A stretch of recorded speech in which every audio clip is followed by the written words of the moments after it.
students who have autism spectrum disorders. And I'm going to let Heather do a lot of the talking because I always do a lot of the talking, and I like to hear other people, and she's an expert in this field because she does it every day. So you basically want to make sure that you understand what this disability population is, because it is by far the most prominent class of students that we serve. So of all of the lessons that we teach at all three of the mountain resorts, approximately 80% of the lessons are developmental disabilities or intellectual disabilities.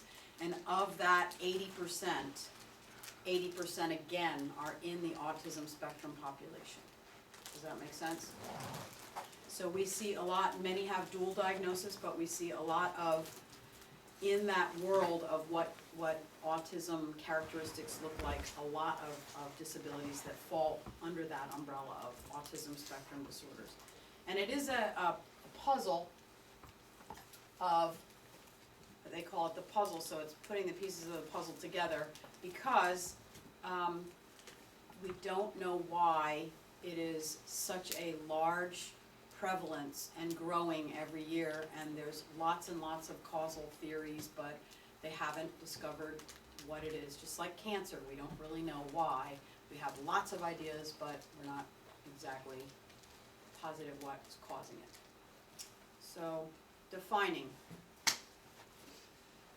Okay, autism is a sensory and a neurological based disorder. Sensory because our system is intaking information through our eyes, our ears, our skin, our awareness of what's around us. We integrate that information. Our brain does it for us, we process, and then we make choices through our brain for what our reaction is going to be, and that's our output. Children and adults with autism, their sensory systems don't work the same way ours do. And it can be such a wide disarray of neurological firings and misfirings. That is your basic foundation of autism. They may smell better, more acutely than we do. They may see more acutely than we do. They may not feel anything because their skin receptors don't work, and then all of a sudden they overpoweringly work. So you might try to get their attention and touch, and they might be trying to figure something out, and all of a sudden they're rigid, and it's because their neurological system just overfired instead of firing like ours does at a consistent rate. So you have a sensory neurological disorder that we don't really know where it comes from. It is certainly genetically based, however, it can occur without a genetic component. It can run in families, therefore. So if you have one child with autism, you may have other children with autism or cousins, but you might not. Some people for a long time believed it was from vaccinations. That theory has pretty much been disproven, however, some parents still believe it. Prior to that, in the 1940s, when the first cases began coming out, they thought it was due to bad parenting. Right. Do we believe it was first cases or just first ones that we diagnosed? First ones that we diagnosed, that we knew, and was labeled autism. Okay.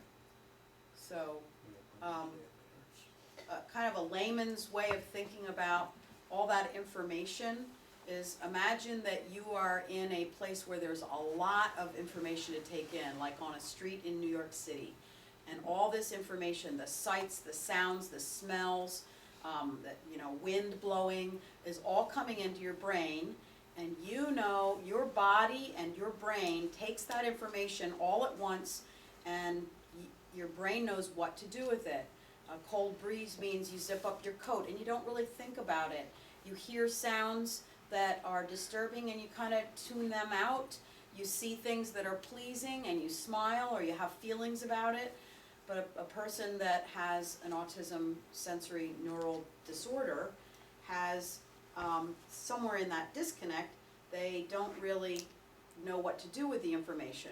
So all of that information at once could cause an overwhelm, or the firings get all messed up. So they're, they kind of go into if they're completely overwhelmed, they have too much information and it doesn't have the right place to go. So they don't know what to do with it, so it causes disruptions in these three areas, in socialization, or behavior, or communication. Those are the three areas that we see characteristics, or, is that better? There. And tagging on to what Mary Ellen was saying, put yourself on that corner in New York City. You can filter out what is not important. To be a child. You can filter out what's not important or not important to you. So if you do see something that's pleasing, you can filter out the traffic going by and you can just look at the billboard that you like. You might hear some music and say, oh, I'd like to go investigate that more, and you can filter out or ignore all the other noises going on. Students with autism, everything is of equal importance and they try to make sense of all of it, and it's overwhelming to them. They don't know how to prioritize or filter out unnecessary information. So I try to find little video clips that give you just a That's little a new one. break. Yeah, this is a new one, and it's only 3 minutes, but it kind of gives you a little perspective With from. high-functioning autism. This is as loud as it gets. Imagine walking in a building where the buzz of fluorescent lighting is almost deafening.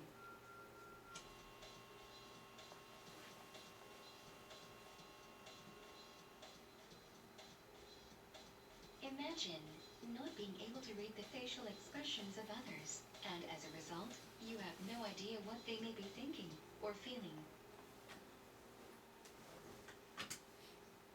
Imagine that someone is trying to talk to you in a noisy store, but you cannot focus on what that person is saying because all the voices blend together.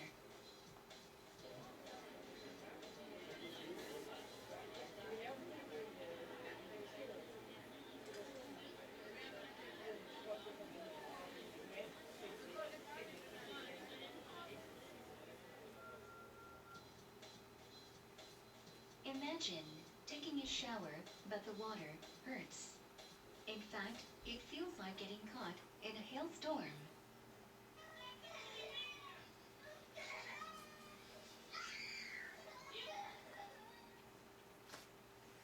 Imagine that all your friends have learned how to ride their bicycles. But for you, it just seems too difficult.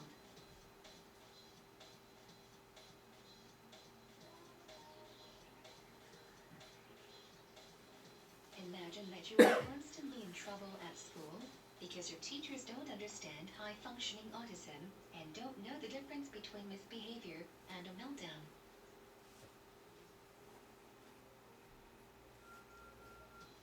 Imagine being the only child in your grade who doesn't have any friends.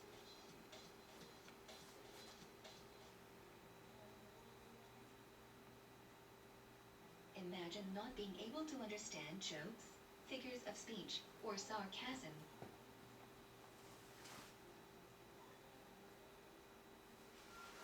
Imagine living every day feeling like you are trapped in a strange, chaotic, and hostile world.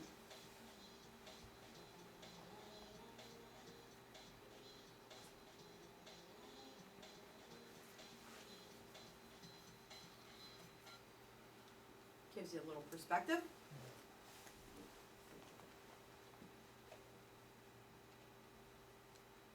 Can you hear that? Kind of quiet.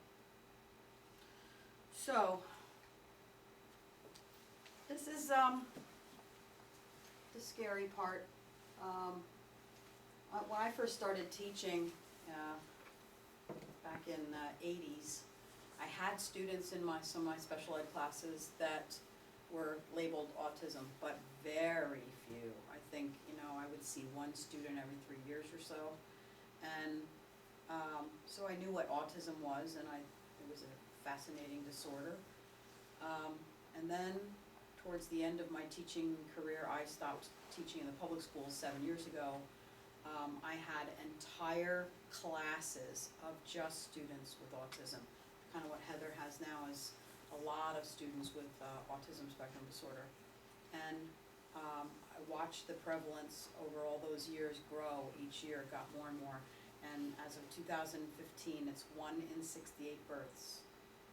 So if this is the first time you're hearing this and you're a young person and you have not started thinking about a family, it is a really good idea for you to understand this and spend a little bit of time educating yourself. If you're planning to have a family on your own, you want to know all this kind of information, because arming yourself with education is the most powerful thing you can do.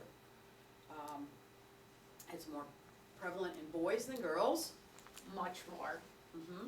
It's 1 in 4. Is there any reason for that? They're not sure. Don't know. Not Don't sure. know. It has to be genetically linked, though.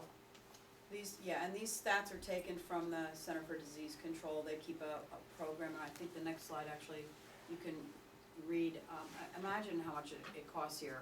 More than $8,600 per year to educate a student, more than other students with special needs. That's not that high. I mean, Eli More went, than what other students are. right, but Eli went to a specialized program that was $32,000 a year to send him to a different school in a different district, Yeah. doing the busing and everything. Which is why public schools now create their own classes and Yeah. programs for students with autism, because it Mhm. is much more cost-effective to Mhm. keep those students in-house.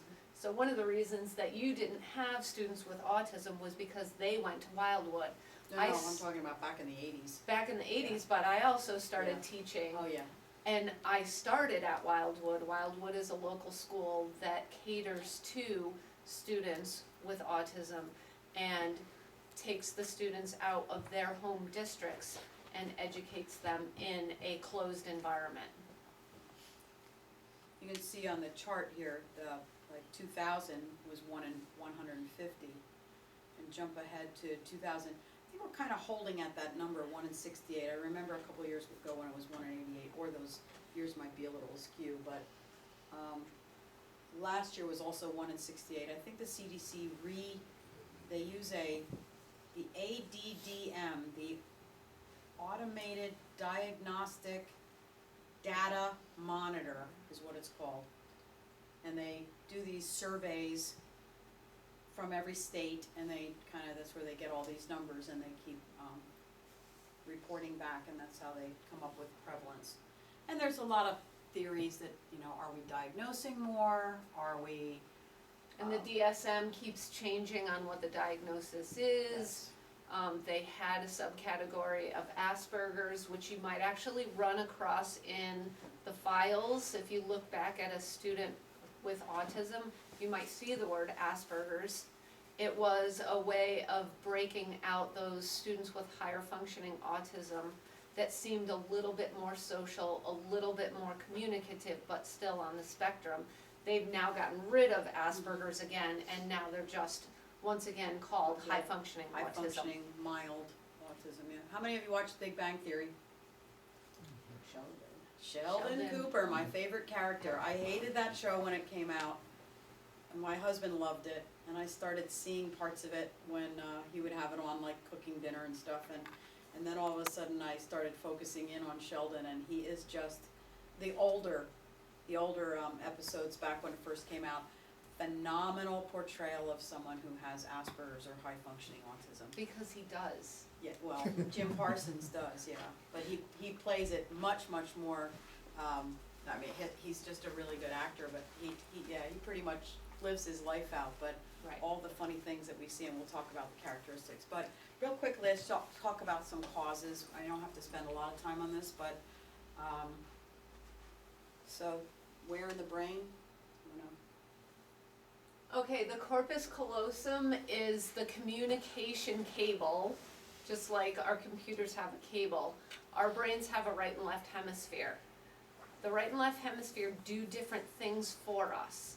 The corpus callosum is that cable that connects those two hemispheres and help them join together to work as a unit. The corpus callosum in students with autism, sometimes it's bigger, sometimes it's smaller. Some kids actually don't have one. They have autistic-like behaviors, but they are actually labeled as having no corpus callosum. I did not know that. That, yes, you can exist. Be born without Yes. one. Yes, I have 2 students now. One's graduated and in college. It has taken him an incredible amount of time and therapy to get where he is, but he is in college. Wow. Yeah. So it's how the left and right work together. It's so interesting. The brain has a center for language. It also has a center for music. It also has a center for singing music, and there are 3 of them are basically like this, but they don't exactly work the same way.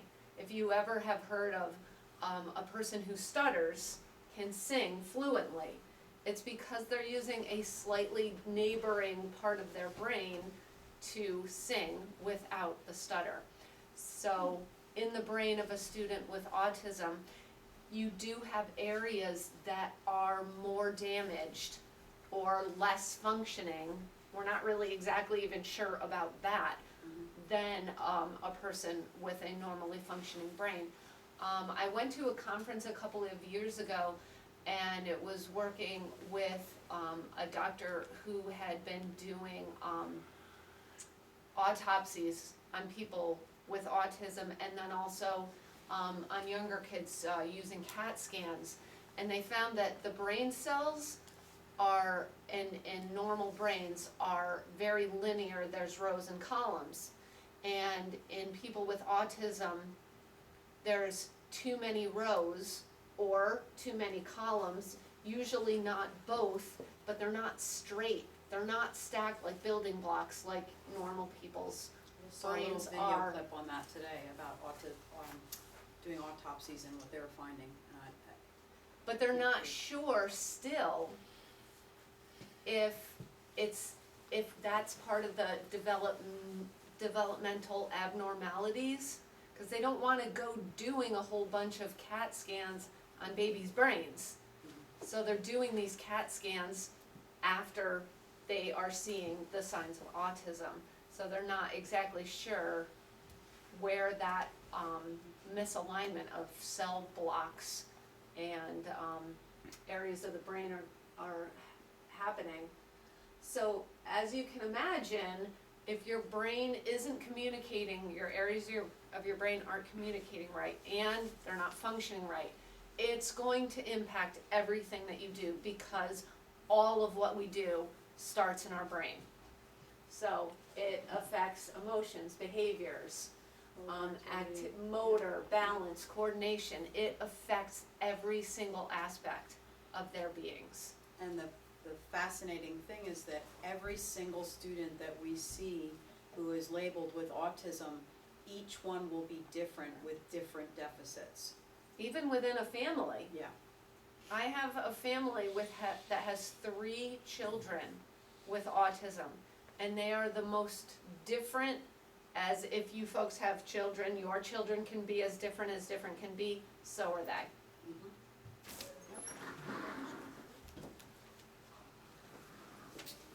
Sign in, somebody get my sheet. Hi, guys. Hi. So, one of the things that in the studies and the research is that there's a lot of ways that treatment is being approached. And probably one of the most important things is early intervention. And Early intervention works. what And that it's- means is basically identifying the signs in an infant, and I think it's between the first 3 months, if you see things, that would be the 3 and 18 months is when you see signs. You want to bring in some sort of a therapy or some sort of a behavioral biomedical intervention. And one of the things that, it's kind of a new-ish phrase is, cognitive retraining or training. So if you think about the different aspects of the brain as not functioning quite right, if we can get to that child and retrain what's going wrong at an early age, then we can help that development take a more normal course, so that things like sights and sounds and smells that may become overwhelming to them don't have such an impact, and we give them strategies. We can't necessarily fix what's wrong, but we can teach them strategies at a very young age. Think about how we teach a child how to ride a bike or tie a shoe or ski. We're teaching them, it's easier to teach at a younger age because they don't have certain fears, or things aren't as scary or out of their area of knowledge because everything is new. So if we can get to them and get some of these experiences to seem like just an everyday thing, then they develop some coping strategies and routines in a wider variety of settings that they can draw on to then learn from. So one of the things that's really important, especially in our world, is what we're doing is we're opening a door of, no matter what age, when you're giving them, any student, a new experience, it's broadening the repertoire of how to deal with things in life, and it's just compounded with all of the things that we're offering them. But if we offer it in the right capacity as instructors that understand what their needs are, we're sort of helping them with the therapy in a way, and it's actually recreational therapy, which is basically what we do. So, Usually by 3 years old, by the time they get to be 3, it's pretty much diagnosed by that particular age. well, I'm glad you brought that up, because basically with autism, what is so frustrating to understand this disability is that an infant is born to what appears to be normal, and has a lot of times all of the normal characteristics that an infant would have. Normal And milestones. all those milestones, and every parent is, happy with their child, and look at the baby's beginning to crawl and making eye contact with mom and dad and even starting to say words. And then at some point, there's a trigger, which you're not quite sure why, but possibly genetically is there, the genetic component is there, and it triggers something in the environment or something that happens in their little world causes a regression. And some of those milestones start to fade away. And the child may have been crawling and now isn't crawling anymore. And it's often, if you don't understand that as a parent, and you're not cued into what some of those regression symptoms are, you could let your child fall all the way into an autistic disorder that is hard to bring back. And so you catch it with that earlier intervention and help them remember the crawling and keep them moving forward. So, yeah, and it's generally between 3 months and 24 months. But there's always a little on either end, but yeah. And it could be triggered by one of the growth spurts. And I think the most in that period is around the 18-month period is where you're seeing some of the symptoms come out. And we'll talk about those characteristics in a little bit. But these are just some of the other therapies, and most of these are things that you would see in a public education or a private education. A student that's diagnosed and has a lot of those DSM-4 characteristics is going to have a lot of these therapies thrown at them for the purpose of, educating and training them to be able to fit into society and school and academics and all that kind of stuff. But in special education, if you're in this world, you're gonna spend a lot of time in therapy, so something else has to give. There's only 6.5 hours in a day, and they only get, so much math and so much history and all those things that are important in academics. If you're constantly being pulled out for therapies, something's gonna suffer. So it's a kind of a cycle of. The public school is trying really hard to not have such a broken program. About 10 years ago, we saw that students had all these pockets of skills that they could do, say in the speech room or the OT room, or they could do math in the math room, but they were very compartmentalized and they couldn't generalize. So now in the public school and out in the community, they're really trying to generalize at a much earlier age and what we call co-treat.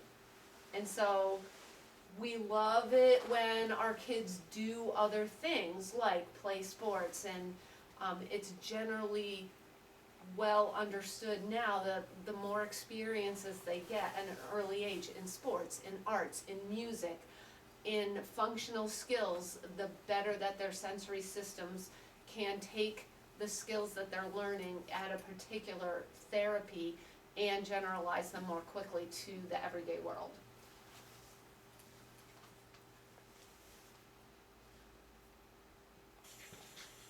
I can skip this ad in 2 seconds. You should just sleep in. Unit 1, Autistic This is- Disorder. A little bit longer, but I thought it was good. I found it today. Oops, can you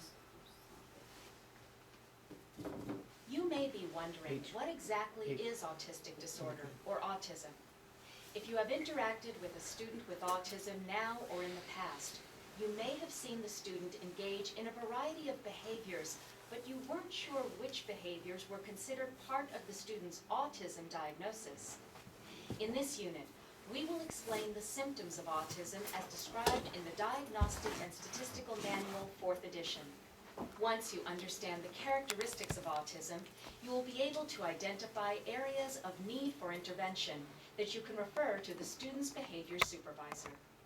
ignore that? Autism is diagnosed when a student has a total of 6 or more symptoms from the following areas: problems with socialization, problems with communication, and repetitive and inflexible behaviors.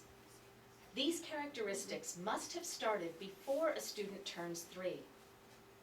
Now we will review each of these symptoms in more detail. Students with autism have at least 2 or more problems in the area of socialization. First, they may have difficulty using non-speech behaviors for social interaction. For example, they may have trouble making eye contact.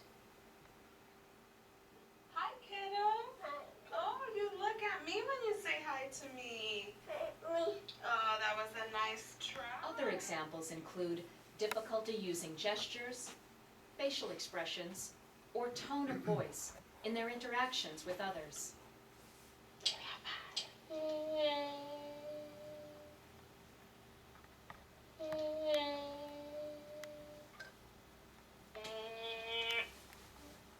Also, students with autism may fail to develop peer relationships. Basically, they may not make friends with students their own age. Will you play with me? Please, will you play with me? Also, students with autism may not spontaneously seek to share enjoyment, interests, or achievements with others. For instance, typically developing students may come up to an adult to show them their artwork.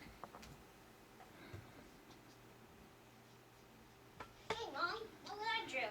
That's awesome. I love it. Thank you.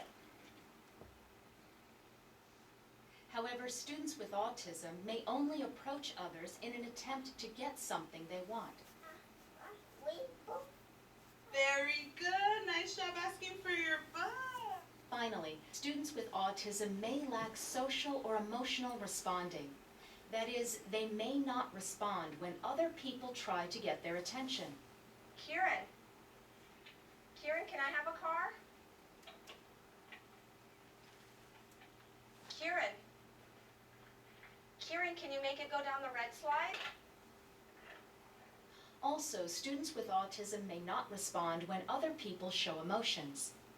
For example, if someone gets hurt, a student with autism may not notice, Ow. while a typically developing student may ask the person if they are okay. Are you okay? Students with autism must also have at least one or more problems in the area of communication. First, a student with autism may have a delay in or lack of spoken language. Those students who lack language are often described as nonverbal. What do you want?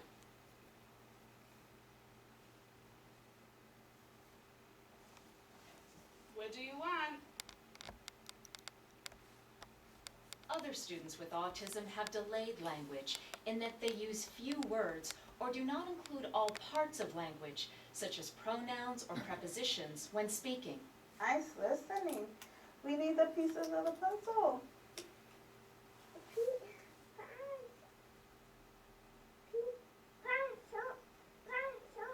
Say, I want play puzzle. I want play puzzle. Very good, nice job. For those students with autism who have language, they may have difficulty starting or continuing a conversation. Examples of this are when students do not answer or ask questions to keep a conversation going. Also, they may not be interested in bringing up topics of conversation. What'd you do at school today? What? Did you play with your friends? So, What'd you have for lunch? I bet it was good. Did you eat sandwich?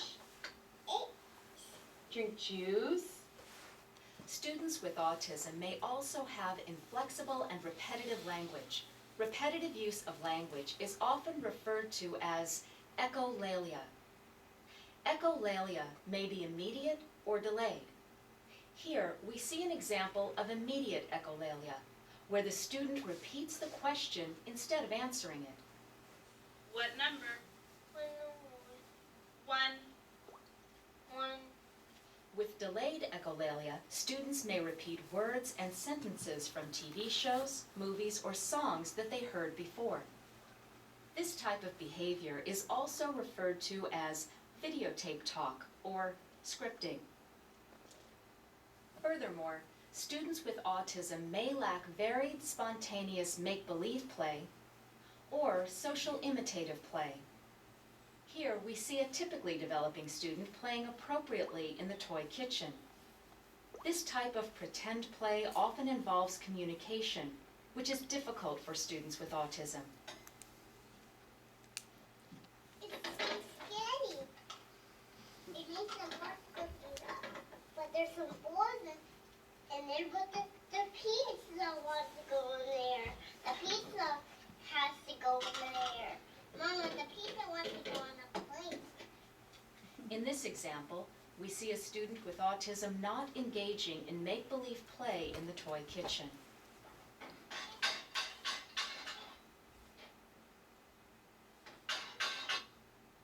Also, typically developing students imitate each other when they play. My baby's gonna dance very gently. My da, da, da, da, da, da. While students with autism have trouble imitating others. Oh, my baby's drinking.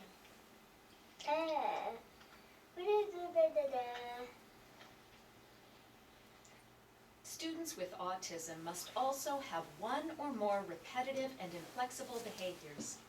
For example, they may have perseverations, such as rigidly following non-functional routines. They may insist upon doing things the same way every time, such as sitting in the same chair, using the same color cup, or taking the same way to school each day. Okay, we're gonna go sit over here in this chair. I want that chair. Oh, we're gonna sit in this chair, okay? There you go. Great listening. Good job. Students with autism may also have obsessions with inflexible and limited interests. For instance, they may obsessively play with or talk about fire trucks. So what did you do at school today? Did you know fireworks are red? Did you play ball at recess? Did you know firemen drive in fire trucks? Oh, you know, when I was in school, I used to like to play ball and catch. Did you know some fire trucks can be yellow? Also, students with autism may obsess over parts of objects, such as focusing on the wheels of a car instead of the car itself.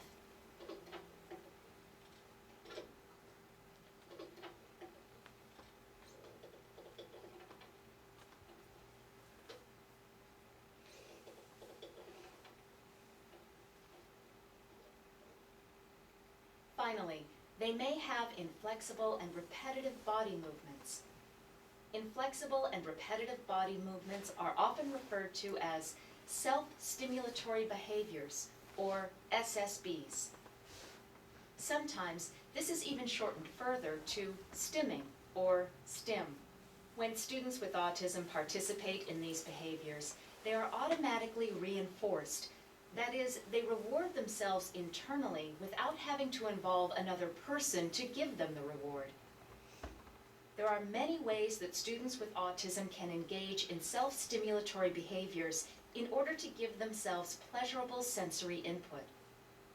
It is important when working with students with autism to be able to identify these behaviors. Therefore, we are going to go over several sensory modes and discuss some examples of repetitive behaviors in each category. First, students with autism may engage in repetitive movements with their body, such as jumping in place, hand flapping, toe walking, or spinning in circles. They may also seek visual sensory stimulation, such as eye gazing, or peripheral eye gazing, when they look out of the corner of their eyes. Visual self-stimulatory behavior may also occur when a student gazes at their hands or other objects, such as watching items spin, watching items fall, or looking at items that are lined up. Students with autism may also have auditory self-stimulatory behaviors in which they repeatedly make sounds or noises in order to hear them.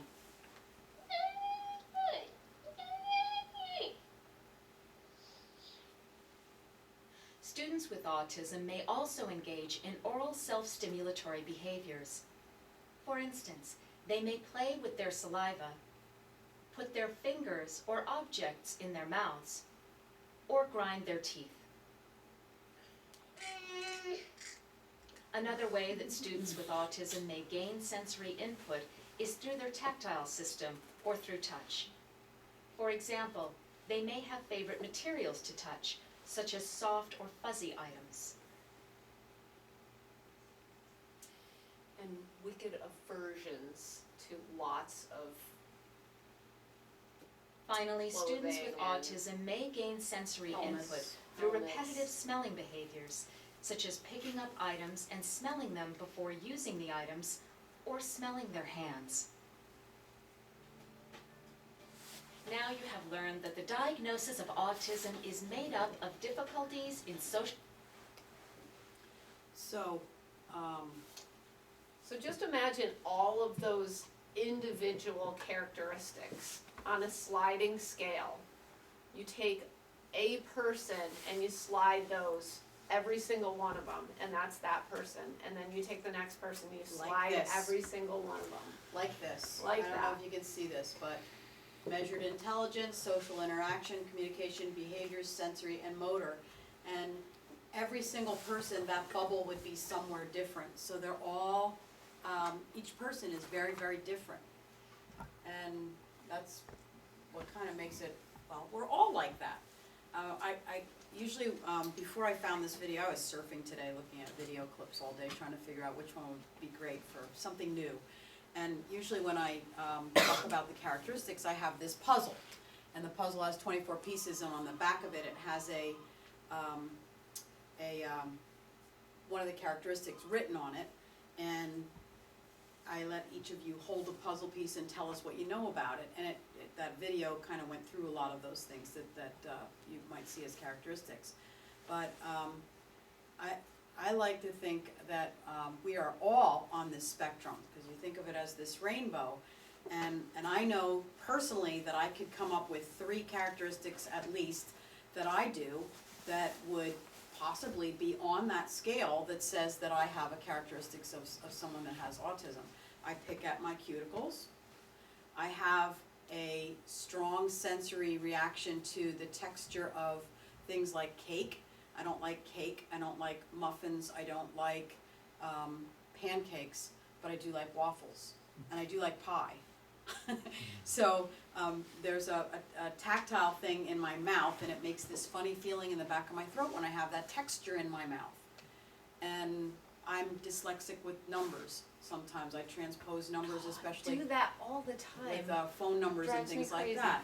So, you know, in 3 areas, I have those things. They don't affect my life to a point where I can't function or I would need a diagnosis, and there's not 6 of them that I can come up with, as the DSM shows. And they don't affect her overall communication skills, socialization skills, and her cognitive functioning.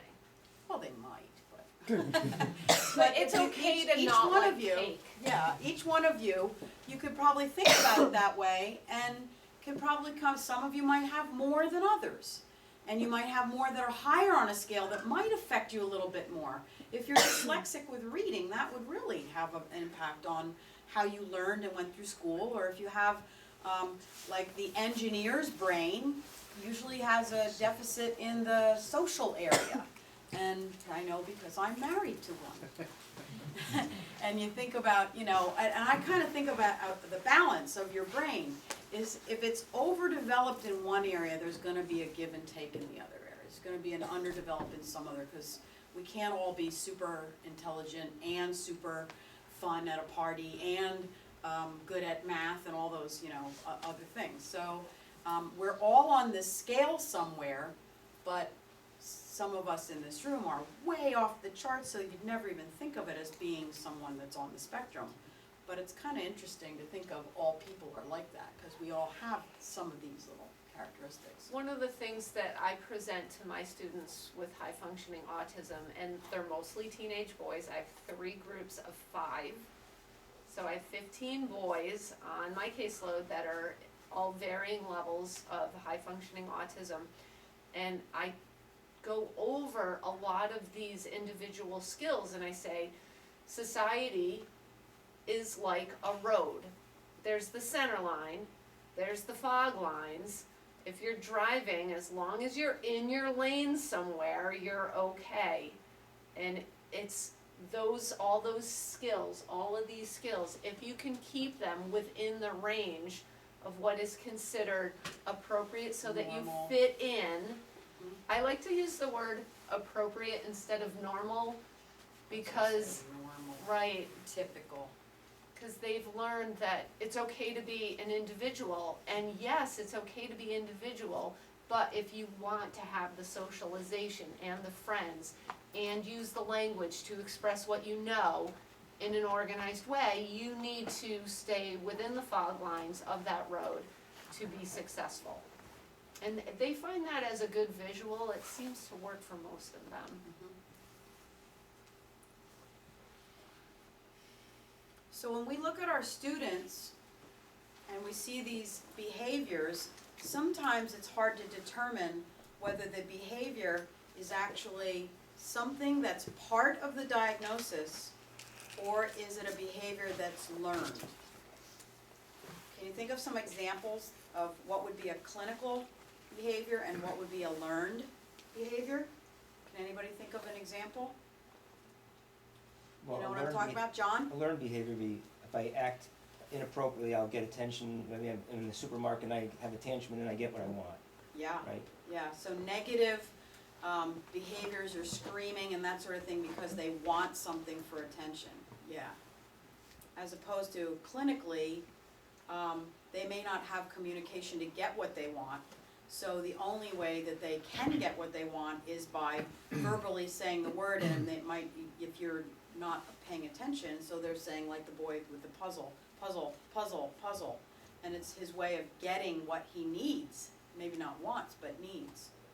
Or the tantrum thing is the kid who clings to the mother or is uncomfortable in a new situation. I'm thinking of the ski area when the family comes in and the child is somewhat attached to a family member, and it's uncomfortable for them to separate because the discomfort comes from meeting someone new, and you're the new person that's entering into the situation. And then the learned behavior is the kid on the right screaming, I want my mommy! I want my mommy! And that's for attention, to get the mother, whatever it could be, for, get the mother to give him the attention that he wants. Sometimes it's a blurred line. It is. Because they're It's clinical, hard but to- they've learned to do certain things to get Correct. what they want at the same time. Especially if they have language, yeah. And So- sometimes the other piece that we sometimes forget about is they're also dealing with, we're asking them to put ski boots on, and snow pants, and helmet, and goggles, and it's loud in there, and we're introducing a new person, and now they're screaming for mommy. It's that overwhelmed, that sensory system that isn't integrating properly. So we need to kind of remember to look at the whole environment and the whole family dynamic and the whole kid. So sometimes you'll see the stimming that they were talking about, the rocking, or the repetitive motions or things that they do, and that is a clinical part of their diagnosis. And no matter what you do in a situation, if you try to stop them physically from doing that because you think it's inappropriate, you're going to exacerbate the situation. Oh, sorry, that's not me. It sounds like me, but it's not. It sounds like I'm a fairy. Sometimes, Mayor, we'll actually get students that'll be doing that, and it's just telling us, hey, it's time to get out of the thunderbolt room and get out of the smoke. Yeah, and when we talk about behaviors, that's one of those things where, the child that rocks, well, this is a, That's a calming. they're calm, and then you put them on the chair lift and they're going, Good. that's not calm. So you're learning something from what happened, and something in the environment triggered the calm to go to overwhelm. And it's our job to try and figure out what in the world caused that. What happened just now in our world that caused that person to be overwhelmed? Can we bring it back to a place where they're calm? What is You have a voice message. Sam, when he comes in, you can tell it overloads him, he'll do this, and if it's really bad, he'll do this, Mm-hmm, when he walks in the thunderbolt room. mm-hmm. But if you talk to him, he'll listen to you, but then he puts his finger back on it. Well, Temple Grandin, who is one of the renowned experts in the field of autism, has autism, probably most of you have heard of Dr. Temple Grandin, correct? Yes, no, maybe not, some may not have. She is, there's a movie about her life. She's And written several books. Many books. She's a Harvard graduate. She's very, very, she's actually an expert in the world of animal, what do you call it? Husbandry. where Yes. She has developed all of the slaughterhouses in the United States and mostly all over the world. Mhm. She has learned how to take what she understands about animals and their behavior and their comfort level and put them into large animal management facilities, which also include slaughterhouses. Yeah, so she believes from her growing up, of the things that she learned that helped her with her family, helping bring her out of some of these characteristics, she was put herself in these machines called a squeeze machine that the cattle would go to. And she would put herself in, and it made this tight, tactile place for her to calm herself. And she started figuring out at an early age that she thinks that people with autism think in pictures. And she associates the way that she sees the world is by stringing thousands of photographs in a line in order to make sense with what the concept is. So, and she believes that animals think the same way. So, for example, a dog that runs out into the street and gets hit by a red car with a silver bumper, and it gets hurt, and it, you know, gets healed and everything, and comes back, and 3 weeks later, walking down the street, you would think that the animal would remember that to run out in the street and get hit by a car is going to be bad, and you're going to be hurt. But it doesn't. It develops a fear instead of being hit by a car. It develops fear of the last thing it saw, which was the silver bumper. So now you walk down the street and there's cars that have silver bumpers on the street, and it fears and cowers away from a silver bumper. So that's one of the examples that she gives. But I was starting to think about stimming. She believes that when you stim, which is a repetitive motion, and a lot of the students do this at their eye or at their ear or down here, and she thinks that that's a way of them calming or trying to bring focus to that sensory modality. So if it's here, they're trying to bring focus into so that they can focus in on what's visually, the information that's coming visually, or here is for auditory, or here could be communication. So she comes from the world of autism, and she was profoundly autistic when she was born, but now she speaks all over the world.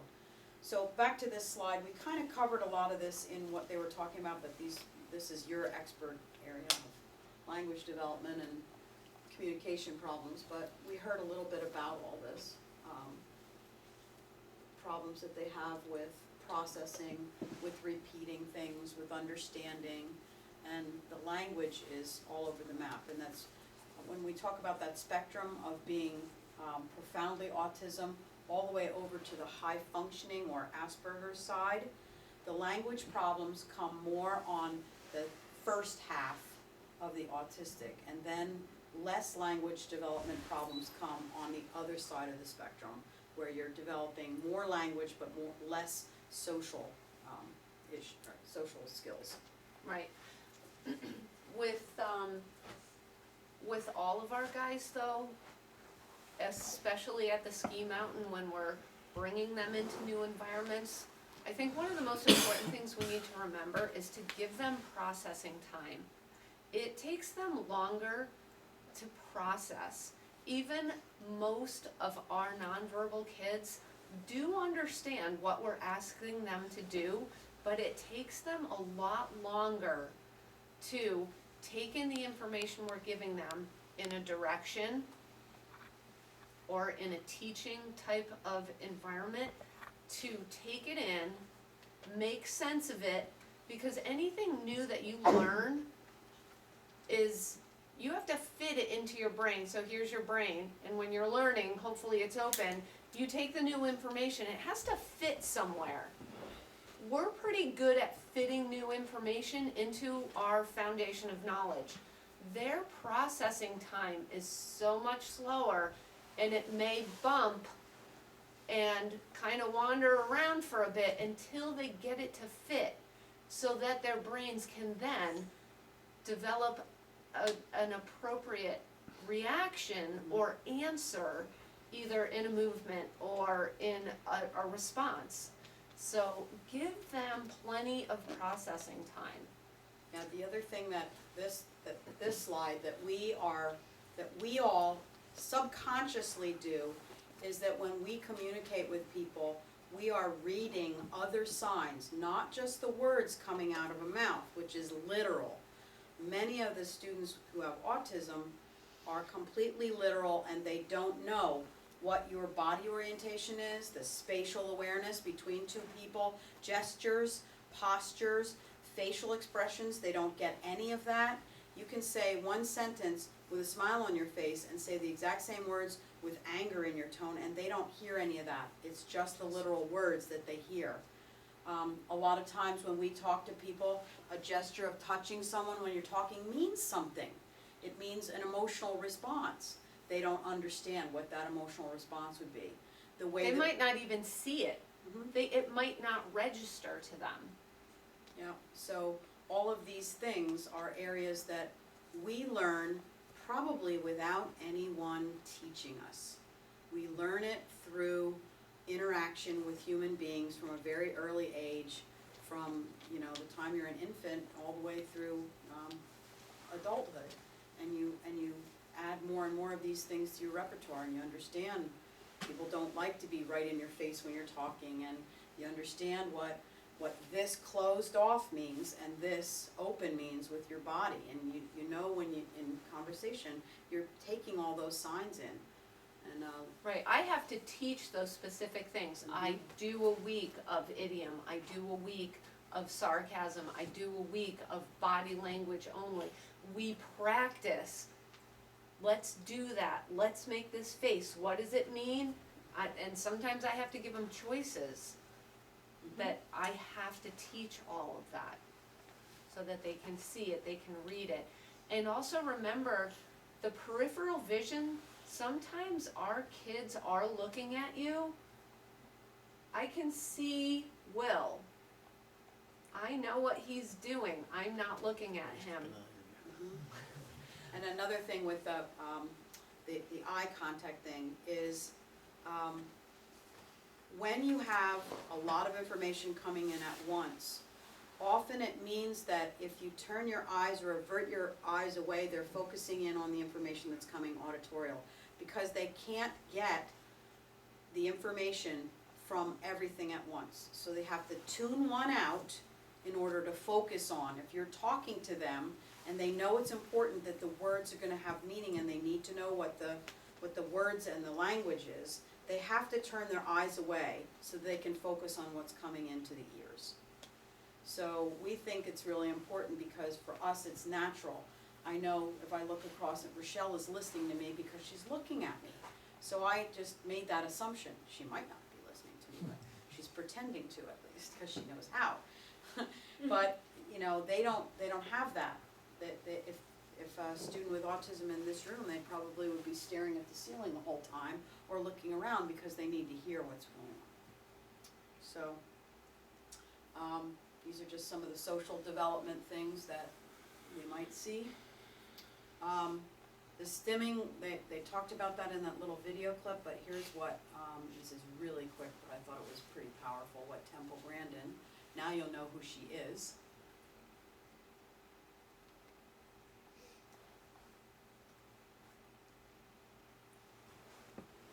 Well, I used to spend hours rocking, dribbling sand to my hands, and why to do this, loud sounds hurt my ears, and I did it to shut out a hurtful world. I can calm myself down doing stimming, but the problem is, if a young child's allowed to stim all the time, the brain's shut off from the world. So what you gotta do is get them in a quieter environment, and you gotta get information in. I was allowed to have an hour after lunch where I could stim and I could veg out, but I wasn't allowed to do that kind of stuff at the dining room table. You know, I think it's okay to have some time from private where you can do some stimming just to calm yourself. But if you let them do stimming for 8 hours a day, they're not gonna develop. Learn more about autism online. Visit www.n. She has dozens and dozens on of tapes and hour-long lectures on YouTube. If you look up Temple Grandin, you'll find a lot of information, and she's fascinating. And yes, she always wears the same outfit. She wears what do you call that, bolera? A bolera and a cowboy shirt every day. Not always the same one, but she's fascinating. She's come to Albany and spoken a few times. Yeah, I've seen her speak. Lectures. When she speaks, she always has to stand behind a lectern and she looks up at the corner. She forces herself to eye gaze the crowd, but when she almost stutters and stumbles, and then when she goes back to the upper corner, then she can finish her thought. in a That's another cohesive characteristic that I have in my, and I bet you a lot of us do. When I wanna focus on what I'm saying to someone, I have to kinda look away so that I can think, make my brain think. I bet we all do that. Your eyes kinda look up and to the right. I think there's a difference between looking to the right and the left. There's something about that I remember reading, but, I think a lot of us do that so that you can focus on what your brain is trying to formulate the words and spit it out. So, this is something we need to touch on a little bit. I don't think I want to scare anyone here, but there is the potential for some of these students to be so overwhelmed that serious problem behaviors come out. We don't see it very often, and if you do encounter this kind of problem, it's helpful to know what to do about it. So, in our little world of skiing, if an aggressive behavior comes out where the person is going to run away or injure someone else or injure themselves or harm property, generally the lesson is over. We have to stop them from doing that because it can be very, very dangerous to the situation in a public place. This may happen more often in schools or places where it's a little bit more protected. We've seen some students do some amazing things and then turn it around, bad things, and turn it around and they can come back and finish the lesson. But generally, if we will know from the application and the things that we have previous on that student, whether the student is prone to this kind of behavior, and if they are, then the pairing of the instructors will be appropriate to the student, knowing that on the characteristic profile that we have, there's a 1 through 4 scale, and there's a couple things like temper and aggression are on that scale on their application, and if it's a 4, it's a 2 or 3 instructor person lesson right away, because we know that it's possible that they could have a problem. A lot of the aggressive behavior that we're going to typically see at the mountain is driven by a want or a need that we might not understand. That's where we're gonna work with the parents and the environment to try to reduce the amount of confusion, reduce the amount of negative stimulation that they're getting so that they can get their wants and needs met, and so that we can get into a lesson situation in a safe manner. So remember, aggression is driven by wants and needs. And then the self-injurious behavior, that's another place of overwhelm, and generally you'll see that with students who don't have a lot of language, and they may have, I don't think we see too much of this except for maybe the biting themselves or hitting themselves if they get to a place where biting, picking their nails. I know because they have a lot of clothing on, you can't see, but we have students in the summertime who come to us who have welts and scars and scabs all over their body because they pick. They pick until it bleeds, and then it scabs, and they pick the scabs off, and this is a characteristic behavior that you are not ever going to change. It's part of who they are, and it's clinical, and it's been going on for years, and you coming into the picture and trying to stop them from doing it is not gonna make an ounce of difference. There's trained therapists that are trying to get them to understand and stop doing it. But if you see this happen, and they start doing something like, hitting themselves or banging their heads, that's more serious. It also means exactly what Heather just said, is that they got to a place where they need something or want something, and we are not understanding what it is. So it's our job to try and figure out what changed, what caused it, can we go back to the place where they were calm, and perhaps the lesson is going to be finished if we can't get them out of it. A lot of times redirection with the self-injurious behavior works really well. If someone's picking and you say, stop picking, that just makes them want to pick more. And that makes them want to shut you out and be more focused on whatever it was that they were doing. Whereas, oh, I wonder what's in the prize box if we do, and then we kind of go into a contract type of redirection. If we go out and do 5 runs, or whatever it is that you want them to do, then we can. and just redirecting Making them think about something else. So, this is a nice little, chart that shows you a little bit about what happens. So we talked about the little boy that does the calming, rocking, and he's on the chairlift. And perhaps a snow gun just went off below you while you're riding the chairlift, and it's really loud, and it kind of scared him. So all of a sudden, the rocking got, really a lot more progressed, and as you're getting closer and closer to the snow gun and the noise is getting louder, it's escalating, and the rocking begins escalating. There's not much you can do about it because you can't shut the snow gun down, but they may reach the place where they are now in a meltdown situation because they're banging and they're going, ah! That's where they get to this place. So if you get to the meltdown, crisis, completely overwhelmed, crying, temper tantrum stage for whatever reason, you have to always allow time afterwards for them to recover, and that usually takes longer than the period of here. Now, this agitation, escalation, meltdown can take an entire lesson, or it can be like that. It can go from agitation to ah! So it's just kind of helpful to know that in the escalation stage, there's a chance for you to turn it around, to redirect, to use some behavior techniques to make them come back to the place where they're calm or less agitated.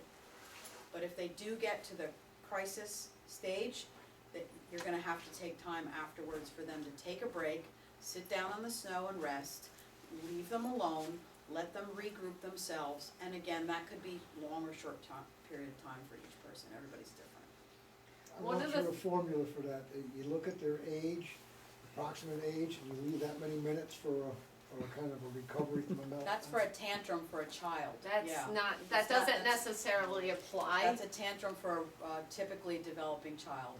And you read the children's manual. Good for you, Doug. One of the things that we can actually use to our benefit, for students who are verbal and do have an intense interest in something, find that out from the parents before you go outside. The student who's very interested in fire trucks, that's a really good way to redirect that attention. Hey, I heard you really like fire trucks. Why don't you tell me about fire trucks? Because that's a comfort zone thing for him. And if something like the snow gun, which is unfamiliar and loud, fire trucks can be loud sometimes. What kind of noise do they make? But that's a soothing thing for them. That's a good way to redirect. Sometimes you just need to give them some space. Sometimes, especially when they start getting to be like 10, 12 years old, they've started to learn some coping strategies of their own. And sometimes when you get off the lift, if they're in meltdown mode, they just need a couple minutes to get off the lift. They're not moving anymore. Maybe sit down. Just let them sit down. Let them tell you when they're ready, because they need to self-regulate. Their sensory systems are off, but most of the time they do want to ski, and they just need to reset. And this is this isn't to scare you, it's just to let you know that these situations can happen. They don't happen frequently. It's, once or twice a season we have a student that we hear about that has like the big meltdown, and everybody talks about, these two instructors had this happen to them, and they're laughing about it and talking about it later, and this is what we did. But it's a good way to learn from things that have happened, and perhaps that wouldn't happen if those two instructors had a little bit of knowledge on how to redirect them or make it not get to the place where they're at the meltdown stage. So we talked a little bit about that spectrum of the profound all the way to the high functioning, which was prior called Asperger's, and we still use that term because prior to changing the diagnosis category of autism spectrum disorder, people were diagnosed with the term Asperger's. And there's a lot of videotapes out there, and if you had that diagnosis, they still consider themselves as having Asperger's syndrome. So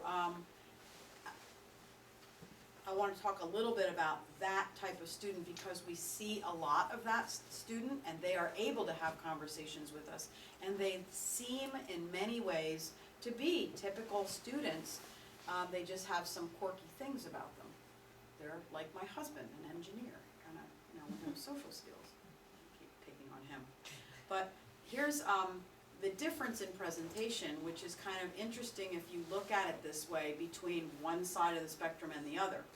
When you have someone that has severe autism, the onset of those deficits appear a lot earlier, and with someone that has the Asperger side of the spectrum comes a little bit later, so closer to the 24 months and maybe 6 to 10 months for the autism. The range of IQ, this is very hard to tell anything about IQ when you have no language, because a lot of the testing that we do is dependent on language skills and being able to read and those kinds of things. So determining IQ is sometimes hard to tell for someone who has severe autism. They could be very bright, but they have other things that are stopping them from being able to get out their skill set in the IQ area. The language delay in someone that has the higher functioning, generally there isn't any language delay. They learn language, they can talk your ear off about subjects like just about anything. I remember students that I had that could memorize and had photographic memories or eidetic memories, and they could memorize encyclopedias or Wikipedias, and they could spin it back word for word. Or they had numbers in their head that were spinning around, like Rain Man could do those of you who are old enough, a lot of you young folks probably don't know that classic movie Rain Man. Oh my gosh, it's a Dustin Hoffman movie that came out in maybe late 70s or 80s. 80s. And it's all about, he is a higher functioning man with autism who finds out he has a brother, and he's in a protected environment, a facility. And it turns out that he has this gift of being able to do math in his head that's beyond what a calculator could do. And for the 80s, it was pretty cool. So I remember a scene where a box of 500 toothpicks fell on the floor, and he looked at the toothpicks, and he said 497, and that's all he could. He had limited language, and he said 497. His social language 497, and nobody understood what he was talking about.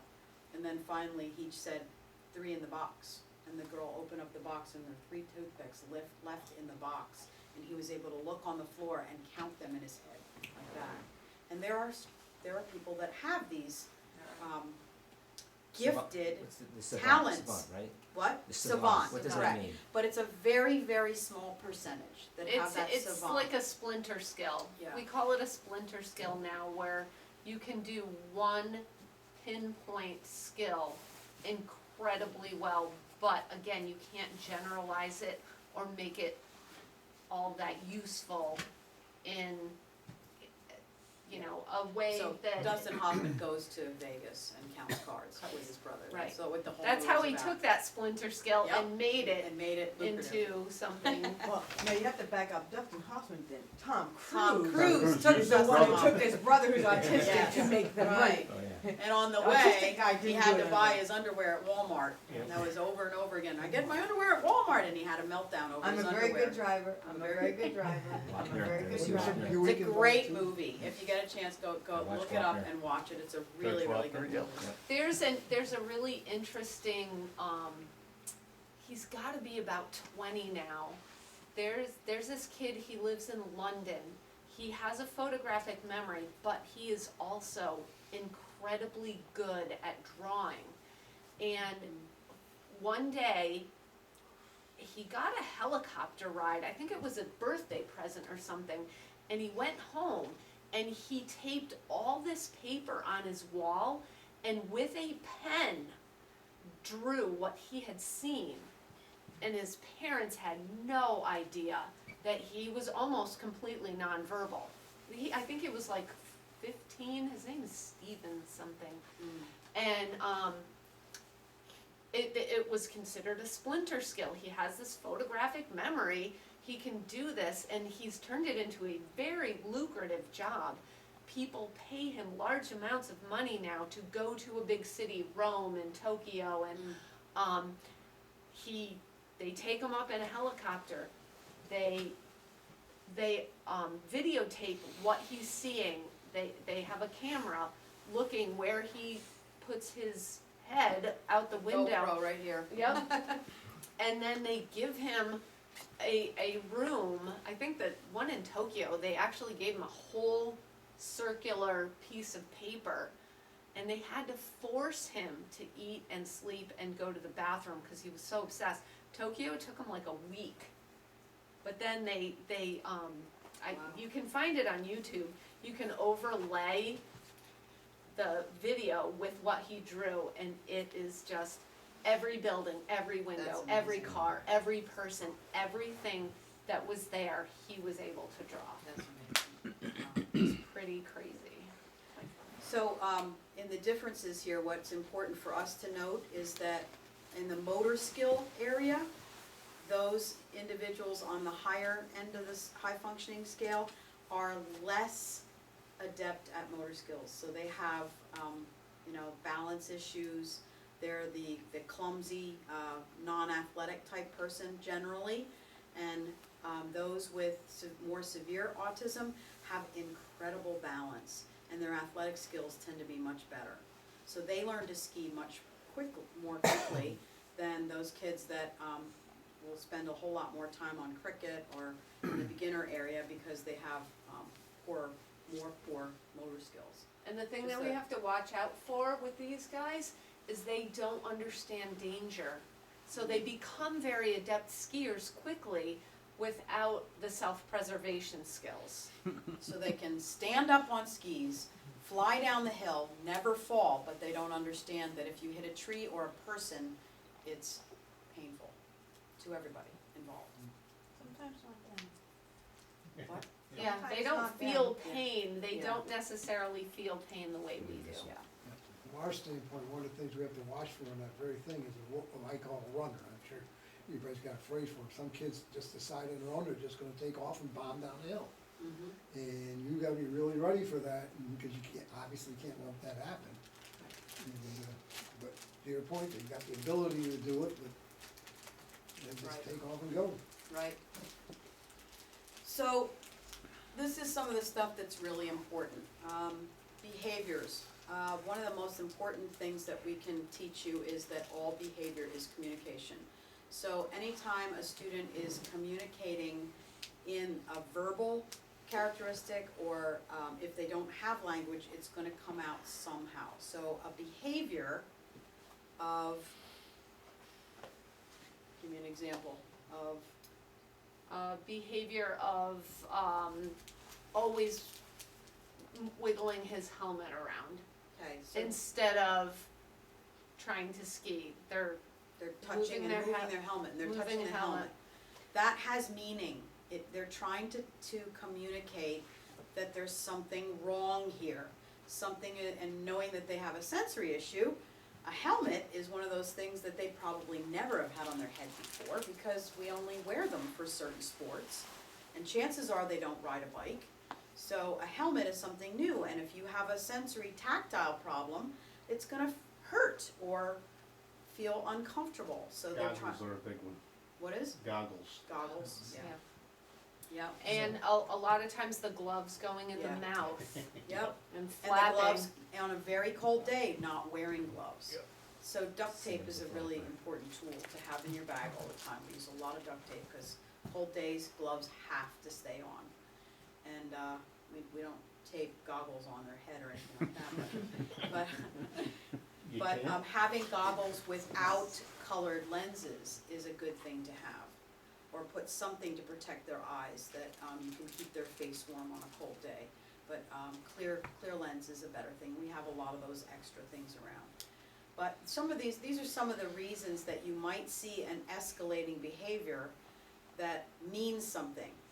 Either they're trying to escape or avoid something, so you're introducing something new and they don't want anything new in their little world. That would be one reason that you might see an escalated behavior.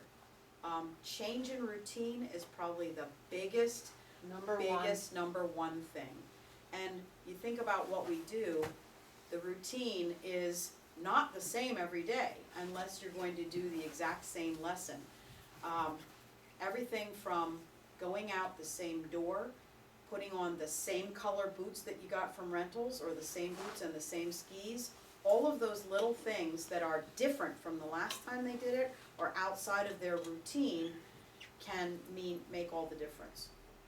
We have on our website, and when we get new students who have not skied before, we use this thing called a social story, and it's basically a picture book or a picture story of all the steps that are going to happen. And when we get the application in the office and they're coming for the first time, it's emailed to them, and the parents have the opportunity to take this little story of, you're going to drive to the mountain in Hancock, Massachusetts, you're going to come into the Thunderbolt room, you're going to meet your instructor, you're going to go to rentals, you're going to put on foreign feeling boots, you're going to walk like an astronaut, you're going to put on skis. All these little steps that happen that we take for granted is what part of the lesson is.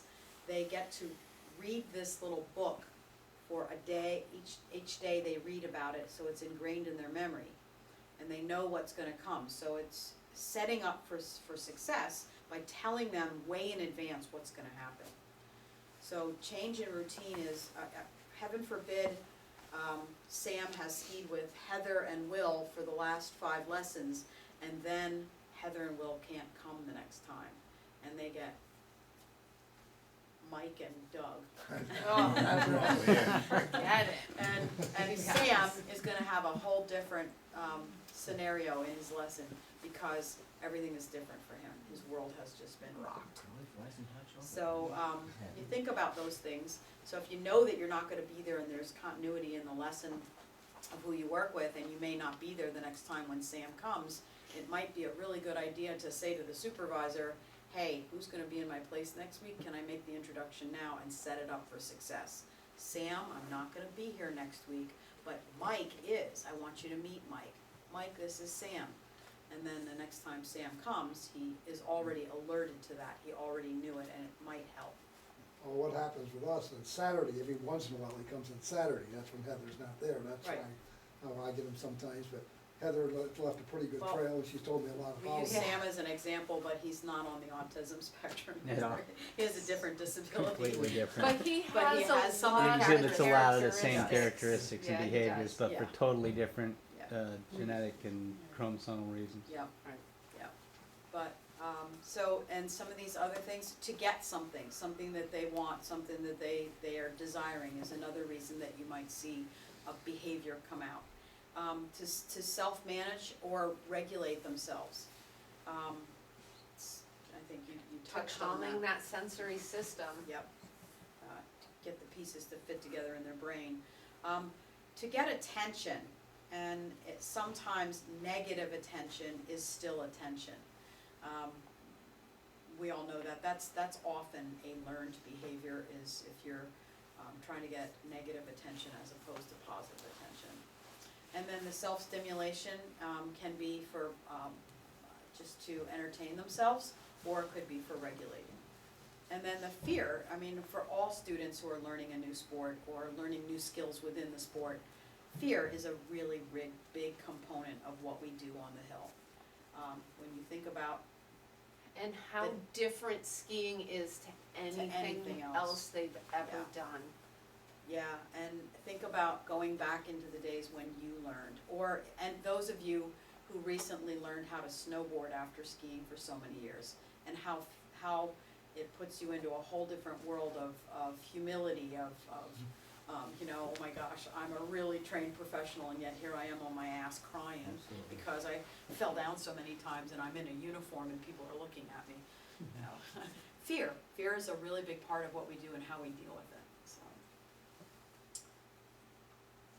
So these are the techniques, and I'm gonna go through each one of these, or we will, just to kind of reinforce what these are, because this is really the most important part of what you can do. And if you can understand what these are and how we integrate them all, because the masterful teacher or coach will use all of these multiple times in one situation to come to the conclusion or the end goal of what we want of regulating or correcting a behavior.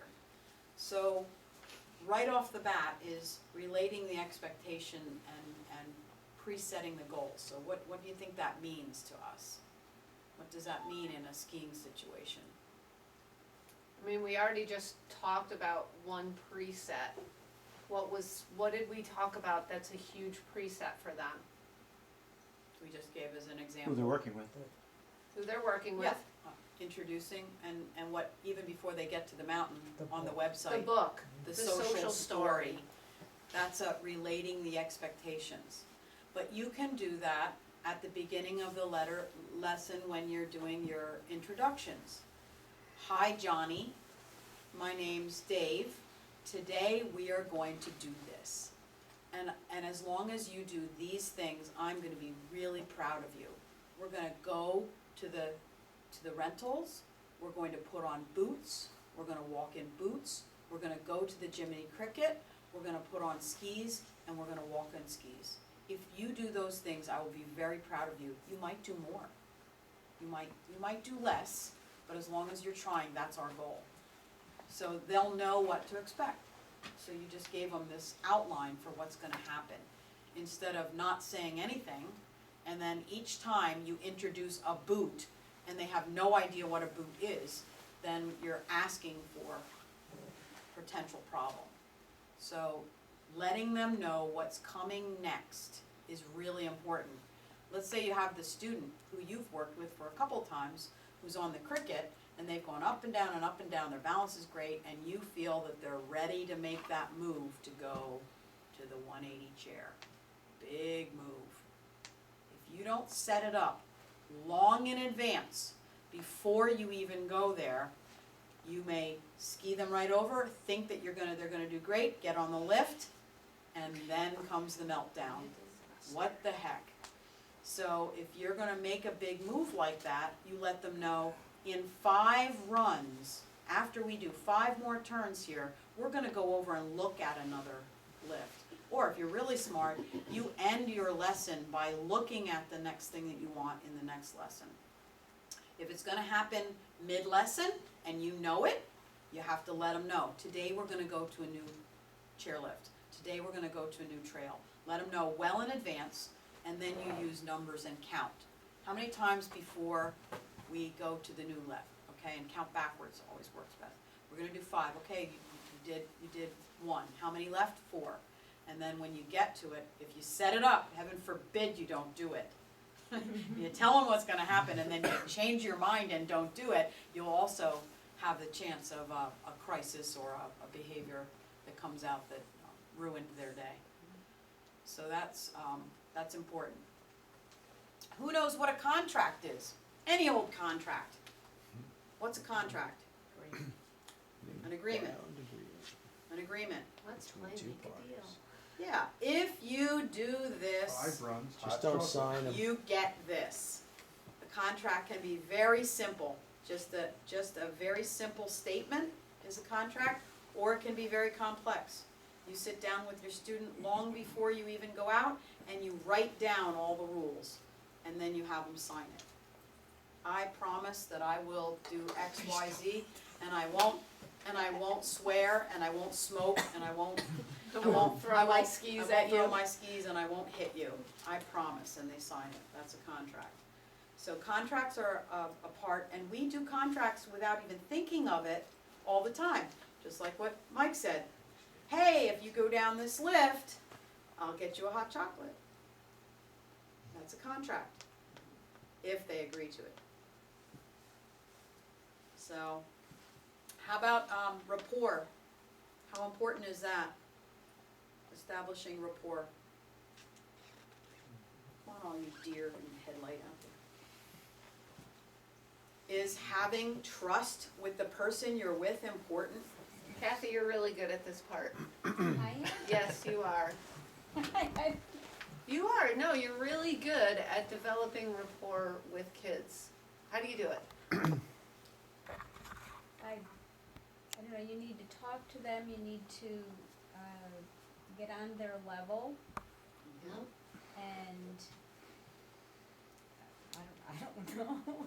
So when she says get on their level, Quite often it's on would that I, level. would I talk to you like this and you're this big? No, because you're too big Yeah. and assuming. Yeah, so So you need to come down, what do you think we're gonna do today? so now we're on the same level, and, Mhm. and we're like friends. Yep, it's developing trust, really important. And see, you're good at it and you don't even know it. And that happens Yeah. from the very, very first time you meet your student. A lot of times we think about the student who doesn't have language, and you kind of like almost brush them off and you go right to the parents. Where actually, if you're gonna have a conversation about the student with the parents, the student needs to be there and involved and hear what you're saying. And you recognize that they're part of it. That's developing a relationship with the student and not shutting them out thinking that they're less and they don't understand. A lot of So- our kids understand even if they can't express themselves. It can be reversed, because the first time I tethered Nikki, I was her first year, and Nikki said to her father, she doesn't talk, I want to test her before I let her take me to the top. And I had to take her up to 180 and prove that I could tether, and she told her dad, okay, she'd let me take her to the top. And she's a very intellectually above average student who is trapped in a body that won't allow her to speak, but she understands everything. Her comprehension is good, her intellect is good, and she's a quadriplegic. So, yeah. But she knew, she didn't, I Yep. was brand new, Yep. she didn't know who I was, she Yep. wasn't gonna trust Yep. her safety with me until I proved that I could do what I needed to do. How about planned ignoring? All the time. Rochelle, I really like the way that you're paying attention to me and Heather's not. I'm ignoring her, she's doing something over here that's a behavior. I like the way that you're sitting quietly, that's really great, Rochelle. Oh wow, now Heather is sitting quiet, I like the way that you're sitting quietly, Heather. Hi. So I planned ignoring her by focusing on other things, and I actually turn my body away from her, and the more she does it, because I'm thinking that she's doing this for negative attention. So all I want to reinforce is the positive. So when she's doing what you want, then you reinforce it by saying, oh, this is what I like, this is the way I like to see what you're doing. You want to do the next one, proximity control? Proximity control is how close do I need to be to you to keep you safe? Because remember in a ski lesson, what's the 3 things? Safety, Fun, learning, okay? Mhm. Safety first. So on the cricket, I may actually have to hold you up to be safe, to make it fun so that you're not scared, so that you can learn. Then, as they get better on the cricket, you can get farther away from them. You can use, oh, come and get me, come and get me, come and get me over here. We use 2 people to keep them safe, to keep them having fun so that they learn, but then we're gonna jump to 180 because they've mastered cricket. Now you have a higher hill, you have more terrain, you have more people, it's more dangerous. Now you have to go back to proximity where I may actually have to hold you or tether you to keep you safe so that you can have fun, so that you are learning. So, proximity is how close do I need to be to you to keep you safe? And it could be in a tether, or it could just be in attention. I need to be close enough for you to you so that I keep your attention. And for them Okay. to feel safe. And feel safe. And to feel safe. So for me, the next one is the most powerful on the list. And I can be talking to Mike, who's crying his eyes out, and I can change everything in a heartbeat like this. And don't you dare have any fun in this lesson, because it's not supposed to be fun. You're supposed to be serious today. So humor, and everybody has a different sense of, for everybody that came today, you're gonna get one of these to put in your jacket. Oh, we You have asked to get me. one for Renee. You asked me, here, hand those out. Everybody take a clown nose.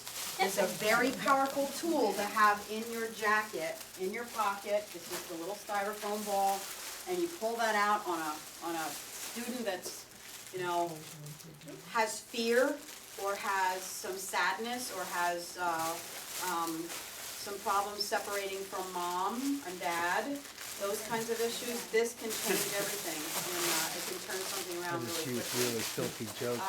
We all have different senses of humor. I mean, some people have, you know, a sarcastic sense of humor, a dry sense of humor, a dirty joke sense of humor. We all have different ways of showing our humor. So each relationship between two people, your humor will come out in different ways. For me, I can act silly. I suggest that you all learn a couple of knock-knock jokes just to have in your back pocket. So when somebody's feeling anxious on the lift or starting to climb up that meltdown ladder, it's such a great distractor. Kids love knock-knock jokes. That and being able to laugh at yourself. So, you know, if you, the lesson's starting to go south a little bit and the student's tired, you can, you know, if a student falls down, you can throw yourself down on the ground and laugh about it and say, oh my gosh, and do, you know, kind of imitate or do something that's silly.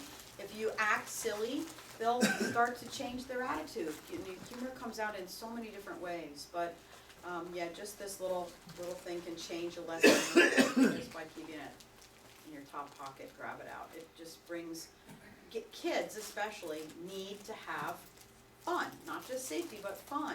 And this is a simple way. There's so many ways to make a lesson fun, but this is a fun little thing to keep in your pocket and think about as a way to change something. Redirection, we've talked about already. Redirection is simply changing the focus of what is making them upset to something else and trying to make them stop think about something else. Modeling. I show, you watch, you show, I watch. So then you can take what you say to a do. I do, you do. This looks like this is what you're doing, and you can gradually shape their skiing through modeling. Sometimes you model what you want to see, sometimes you model what they are doing so that they can become the teacher. Okay, I said, let's make train tracks, and they're doing wedge. Okay, now I'm gonna do wedge. How can we change that to train tracks? That one's mine. So, we model, just as being a professional, and another part of that is that if you expect them to do something, you should be doing the same thing. So we all wear helmets and goggles and Yep. gloves. Yep. We all carry the tray down the hill. We all carry the tray down the hill. Positive We don't reinforcement. ski out of bounds. Mhm. What? No skiing out of bounds on a lesson. In a jacket. In a jacket. Positive reinforcement. I just watched a great. Oh, I had that sheet of 50 ways to say you're a great kid. Yeah, that's great. But we all have many ways to say it. But the classics are "good job." You know, you hear that a lot. Good job. In that tone of voice. Good job. Great. All right, Positive reinforcement is saying something constructive to the student, and the best way to give reinforcers is to tell them why it was a good job.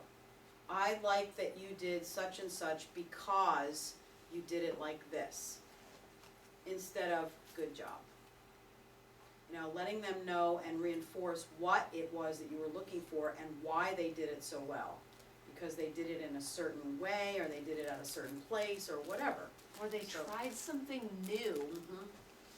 And We one have of the, to remember to praise them for trying something new. One of my students ate peas today. I was not expecting that. I went crazy. cool. Yeah.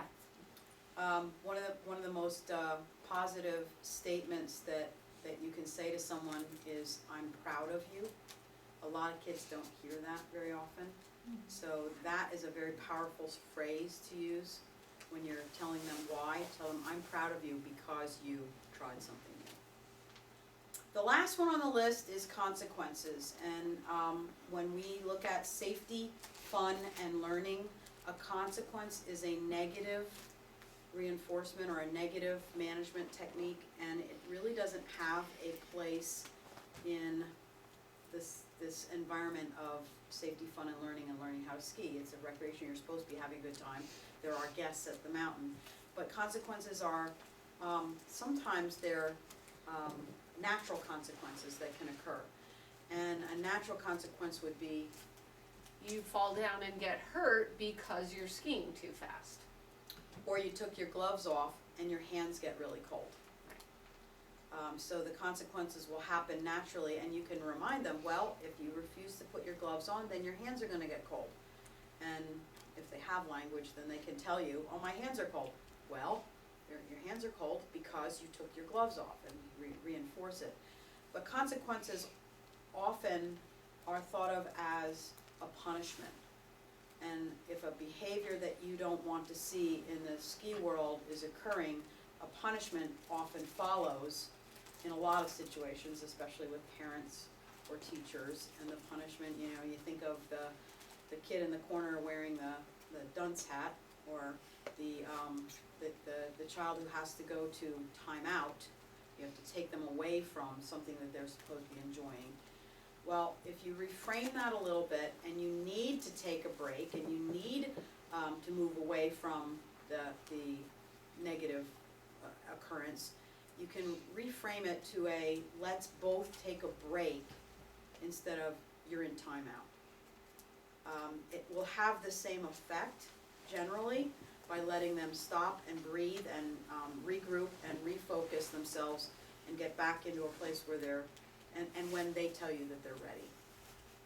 But punishment generally does not occur in this world, and it has to be something very, very serious, like lesson over because something serious occurred, like harm to property or other people or themselves.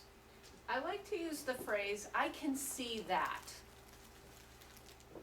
And then, a lot of times, these guys don't have a really good sense of how they're feeling. I can see that you're looking frustrated. Let's go take a break. I'm feeling frustrated too. So if you can kind of help them, I like to call them declarative sentences. I declare what I see. It's just a statement. I'm not saying you're right or wrong. I'm not saying you did something bad. I see that. We could go take a break. We could try. I feel. I'm feeling this way too. And If then, you share the experience, sometimes you'll get more from the student. Because you're showing compassion and understanding for the way that they feel. Quite often at the end of a lesson, I'll tell a student, "I had a fun time." And that's almost Yeah, better than a high that's five. great, that's 'Cause it's great. like, geez, I had a fun time with you. Yeah, Now they're part of the group, that's you great. know. And that's as good as saying, "I'm really proud of you," or "I Right. really like you, we have a nice relationship." Right. That's great, yeah.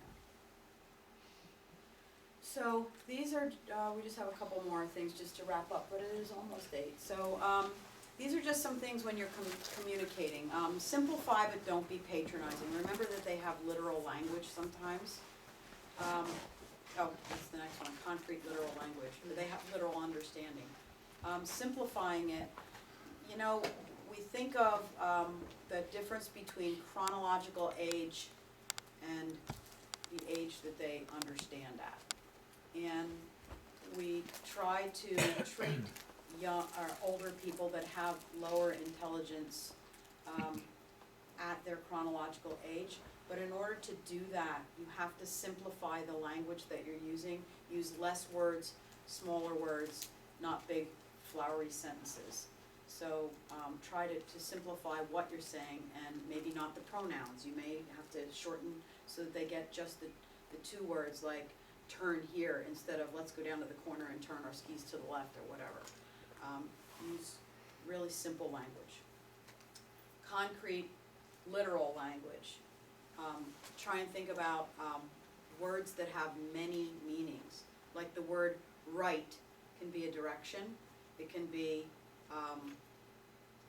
the right way to do things, or it could be scribing. And they may hear that word and think of it in 3 different ways and don't have any idea what you're talking about. So try and think about literally what you're saying. And there's simple ways to say, yeah, I forget what I was going to say there, but a lot of statements that we use have a different type of meaning, and if you Don't say do you want to, yeah, because a lot of times they're just going to say no, and you just gave them that choice. yeah, that's the 4th one down. Use statements, not questions. Right. We are Let's- going to, yeah. or let's do this. Let's try, Yeah, not do you want to. yeah. Don't ask them if they want to do something, because you might not get the answer. If you give them a choice, there They're are 2 gonna- of your choices. Do you wanna go here or here? They get to make the choice, but Yeah. they're still your choices. Yeah. Right. And then the other one of what to do that's what I was thinking, what to do statements, like instead of saying stop doing something that's negative, tell them what you want them to do. So keep your feet quiet instead of stop swinging your skis when you're on the lift.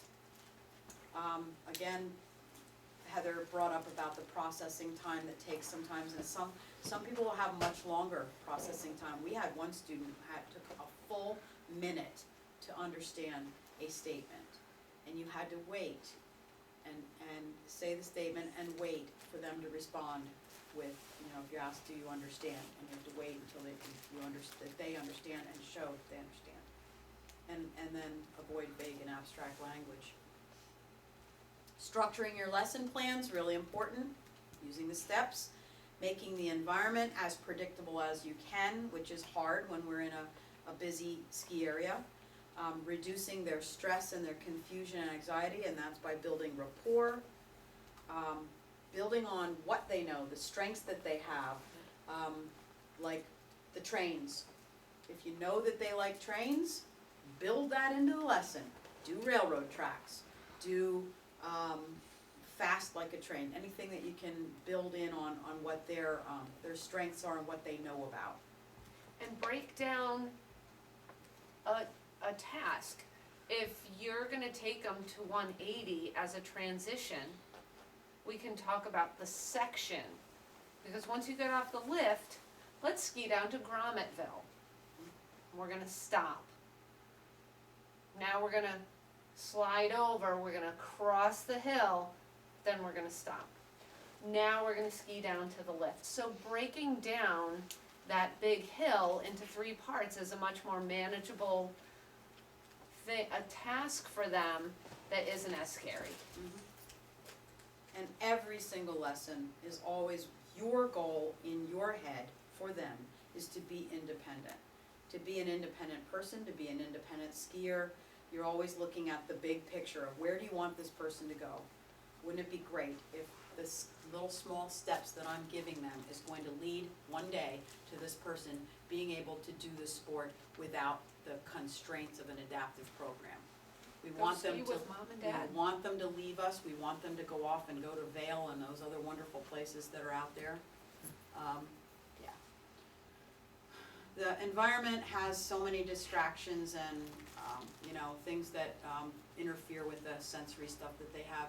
It's very difficult to make it predictable, but you can do some things, like don't wear cologne or perfumes and things like that.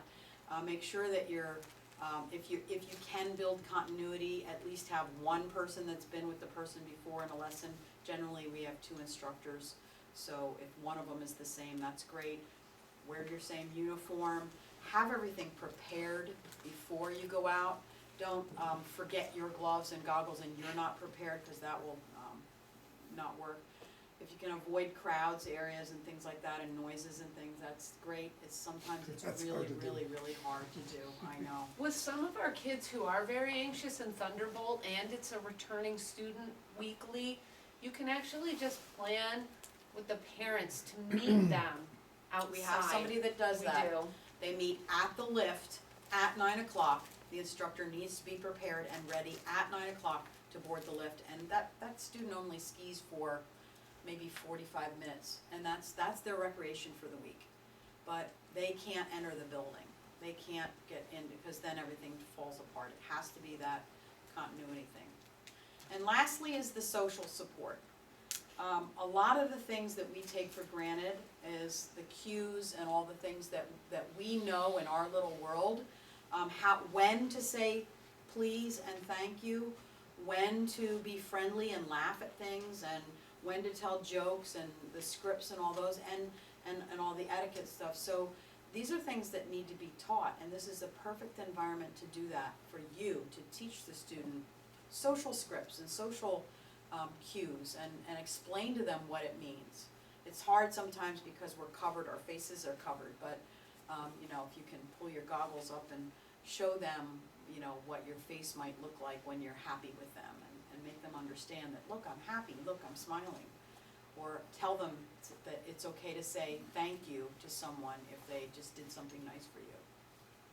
So. It's a good time to actually teach tone of voice too, because they can't see your face. So when you're on the lift, if you tell a knock-knock joke and then you laugh and they don't, oh, that's a good time to laugh. You might not see my face because it's cold out, but you can hear me. So, that was everything in a nutshell of the basics of autism spectrum disorders. Anybody have questions, comments, concerns, tired, To the new hungry? people, I can tell you that most every time you're gonna have a report, and it's gonna tell you all the things to watch out for, all the things you can do to plan your next lesson. So there's a lot of stuff on here that might scare the heck out of you, but it's not really, it's all there in the report. It's not scary. Well, It's- also, You can be with someone, it's mailed still. ask for help if you're not sure what you need to do, or you're having trouble. There's a wealth of information all around, and everybody is willing to help and give suggestions, or if you need to, even maybe take over the lesson. This is